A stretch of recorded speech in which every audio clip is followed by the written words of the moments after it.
இந்த dandruff issues பயங்கரமா இருக்கு. நெறைய ஹேர் ஆயில் ஷாம்புலாம் ட்ரை பண்ணி பார்த்துட்டு எதுவுமே பெருசா ஒர்க் ஆகல. இது எப்படி கண்ட்ரோல் பண்ணலாம் அப்டின்ட்டு இருக்கவங்களுக்கு, இன்னைக்கு ஒரு சூப்பரான ஒரு டேண்ட்ரஃப் ஷாம்பு தான் ரெக்கமெண்ட் பண்ண போறேன். இதுதான் கீட்டகானசோல் ஆன்டி டேண்ட்ரஃப் ஷாம்பு. இந்த ஷாம்பு வந்து நான் பர்சனலா யூஸ் பண்ணி செம்மையான ரிசல்ட் வந்து குடுத்தது. இந்த ஷாம்பு நான் யூஸ் பண்ண ஆரம்பிக்கும்போது எனக்கு டேண்ட்ரஃப் இஷ்யூஸ் பயங்கரமா இருந்தது.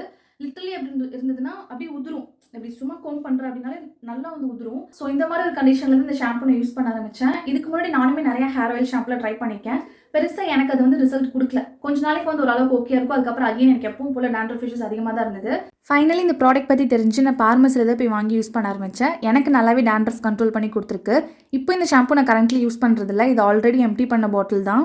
அண்ட் எனக்கு முன்னாடி டேண்ட்ரஃப் எப்படி இருந்ததோ இப்போ எனக்கு அந்த மாதிரி இல்லை. அண்ட் இந்த ஷாம்பு யூஸ் பண்ணதுக்கப்புறம் ஹேர் ரொம்ப சாஃப்டாலாம் இருக்காது. எனக்கு எப்பவும் போல தான் ஹேர் இருந்துச்சு. இன்னொன்று டேண்ட்ரஃப் ரெடியூஸ் பண்ணுறது ஒரு ஈஸி ப்ரோசஸ் கிடையாது. நல்லாவே டைம் எடுத்துக்கும். ஓகே, உங்களுக்கும் டேண்ட்ரஃப் இருக்குன்னா கண்டிப்பாக இந்த ஷாம்பு ட்ரை பண்ணி பாருங்க. அண்ட் இதே மாதிரி நிறைய வீடியோஸ் பார்க்க மறக்காம சப்ஸ்கிரைப் பண்ணிக்கோங்க.